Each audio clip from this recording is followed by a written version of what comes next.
Hello friends, आज हम करेंगे नेक्स्ट क्वेश्चन। तो let's begin. Discuss the nature and the purpose of the imagery employed by Tagore in his Gitanjali. तो हमने discuss करनी है नेचर के बारे में और जो उद्देश्य है टैगोर का, जो उन्होंने यूज़ किया गीतांजलि में इमेजरी को, ठीक है, उसको डिस्कस करना है। इमेजरी को यूज़ करने का पर्पस क्या है, उसे ही अब हमने क्या करना है, डिस्कस करना है। What kind of imagery do you find in Gitanjali and what purpose does it serve. देखो क्वेश्चन वही है, थोड़ा मतलब चेंज करके आ जाता है। देखो वही क्वेश्चन है कि पर्पस क्या है इमेजरी का ना यूज़ करने का। Write a note on the pictorial quality of the poems in Gitanjali. अब इमेजरी जो है वो पिक्टोरियल ही होएगी ना, तो ऐसे क्वेश्चन बस चेंज करके आते हैं, आंसर सेम ही रहेगा। Use of imagery and symbolism in Tagore's Gitanjali. तो अब हम इसका आंसर शुरू करते हैं। Let's pick. Abundance of imagery specially nature. Imagery in Gitanjali, तो बहुत बहुत ज़्यादा यूज़ की है इमेजरी की, बहुतात है गीतांजलि में, ठीक है। तो there is an abundance of imagery of various kinds in Gitanjali. बहुत सारी मतलब इमेजरी है, बहुत सारी काइंड्स की गीतांजलि में। Nature imagery does not occur in Gitanjali by itself. जो नेचर वाली इमेजरी है वो अपने आप नहीं ओकर करती गीतांजलि में। Nature imagery is here interwoven with the poet's religious feeling. तो जो नेचर इमेजरी है वो किसके साथ वोवन करती है, बुनी जाती है, पोइट की जो धार्मिक फीलिंग्स है उसके साथ।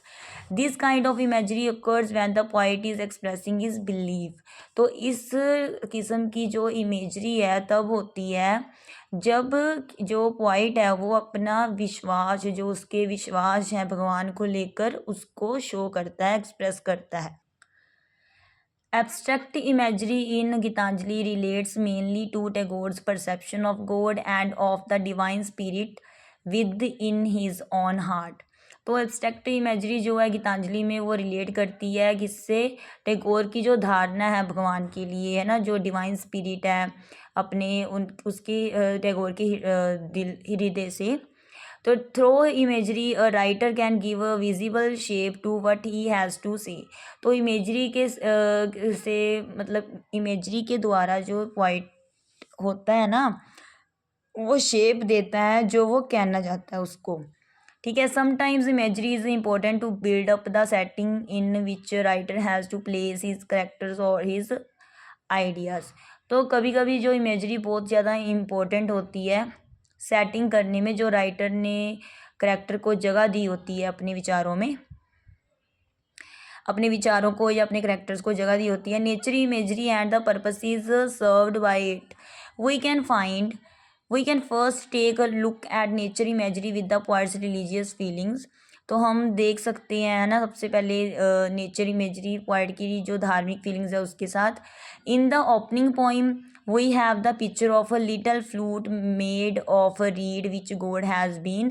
तो जो ओपनिंग होती है पोइम की, शुरुआत होती है, वो एक पिक्चर होती है, एक छोटी सी बांसुरी होती है जो कि जिसमें क्या भगवान carrying over hills and through which God has been breathing melodies utterly new. तो जिसको कि भगवान लेकर जा रहे हैं पहाड़ियों पर, ठीक है, और गॉड यहाँ इसमें जो है मेलोडीज धुन डालते हैं, ठीक है। The little flute here is the poet's human body which God has been feeling always with the fresh life. तो एन एवर फ्रेश लाइफ। तो जो छोटी सी बांसुरी है यहाँ एक पोइट की ह्यूमन बॉडी है, मतलब बांसुरी की इमेजरी किसके साथ की गई है, मतलब किसके साथ की गई है, कंपैरिजन कैसे किया गया है, क्या है कि जो बांसुरी है उसे ह्यूमन बॉडी कहा गया है, और उसमें जो हम ब्रीथ ले रहे हैं है ना, उससे कौन भर रहा है, भगवान भर रहे हैं, ठीक है, फ्रेश लाइफ से। In another poem Tagore imagines himself as a little flower and asks God to pluck this flower without any delay lest it should droop and drop into the dust। तो दूसरी पोइम में टैगोर अपनी imagine करते हैं, कल्पना करते हैं अपने आप ही कि एक वो छोटा सा फ्लावर है और भगवान को कह रहे हैं कि इस फ्लावर को तोड़ लो बिना किसी देरी के, नहीं तो उसे डस्ट में फेंक दिया जाएगा।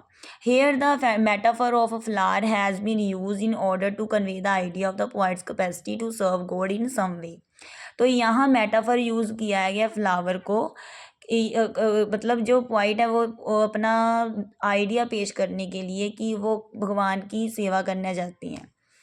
In another poem, Tagore uses the imagery of nature to convey the darkness in his heart and also to express the hope which his heart is harboring। तो दूसरी पोइम में टैगोर जो है इमेजरी नेचर की जो अंधेरा होता है ना, उसे दिखाती हैं, जो एक्सप्रेस करती हैं, जो होप होती है, ठीक है, दिल में जो पनाह की होप होती है उसको। ही rights that clouds heap upon clouds and that darkness is spreading. तो वो लिखते हैं कि जो बादल होते हैं उनका जो ढेर होता है क्लाउड्स का, वो डार्कनेस को क्या करते हैं, फैला देते हैं। Tagore uses the imagery of nature to express the idea that his soul had started its quest for God. तो जो गॉड्स टैगोर है ना, वो इमेजरी का यूज़ करते हैं कि नेचर को दिखाने के लिए कि उनकी जो आत्मा है उसने शुरुआत कर दी है खोज करने की भगवान की। long long ago he uses the imagery of nature of describe his search for God। तो उन्होंने इमेजरी यूज़ की है नेचर की भगवान की खोज के लिए। Tagore again employs nature imagery to describe the setting in which he thinks God would meet him. तो वो यूज़ करते हैं नेचर इमेजरी डिस्क्राइब करने के लिए कि भगवान जो है उन्हें मिलने आएंगे, उसे मिलने आएंगे। The poem opens with the picture of the silence of the morning broken by the songs birds, a picture of the flowers, leaves dancing and whirling in the air, the sun rising to the mid sky and the shepherd boy feeling drowsy and dreaming in the shadow of the banyan tree। जो poem की opening होती है ना, जो शुरुआत होती है कैसी होती है, साइलेंस है, जैसे सुबह की शांति होती है। फिर वो कैसे टूटती है सुबह की शांति, जब पंछी चहचहाते हैं, ठीक है, फ्लावर्स की पिक्चर दिखाई शो करी गई है या बताया गया उसके बारे में। तो लीव्स जो है डांस कर रहे हैं, इधर उधर हवा में झूम रहे हैं। तो सन जो है राइजिंग हो रहे हैं कि इसमें मिड स्काई में, आसमान के बीच, मतलब मध्य में आ गए हैं वो। और जो एक शेपर्ड बॉय है जो भेड़ों को चरवाता है, वो फीलिंग कैसे कर रहा है, वो बहुत दुखी है और ड्रीमिंग कर रहा है, सपने ले रहा है बनियन ट्री के नीचे उसकी छाँव में।